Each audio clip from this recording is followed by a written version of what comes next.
Para kang tahanan sa gabing magulo, katahimikan matapos ang gulo.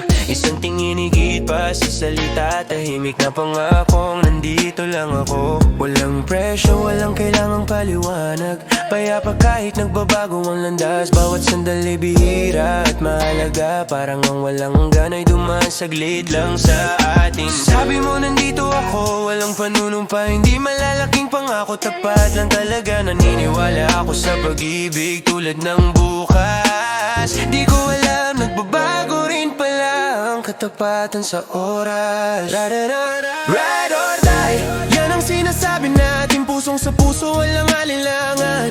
Ride or die, parang totoong totoo, bawat salita, bawat haplos, bawat damdamin mo. Akala ko'y di magsisinungaling ang pag-ibig, akala ko'y palagi tayong pipiling magpatuloy. Ride or die, buong loob kong hinawakan, di ko alam ang habang buhay pwedeng magbago pala daan-daan. Nakakatawa kung paano nagiging flexible lang lagi kapag ang buhay ay nagsimulang sumubok ng totoo at madiin. Parehong salita, parehong kumpiyansang tono, pero ang gawa ay unti-unting nawawala ganon. Matapang sa caption, loyal sa post, pero tahimik kapag ikaw ang pinakakailangan kumos. Kasama mo ko hanggang pakinggan, hanggang ang tunay na effort ay kasama na sa usapan. Ngayon ang ride or die, uso at astig pakinggan, hanggang ang pasensya ay may presyong kailangang bayaran. Madaling maging matatag kapag ayos ang lahat, pero nawawala kapag kailangan talagang manatili at humawak. Ride or die, ngayon parang salita na lang, binitawan agad nung lahat ay magaan pa.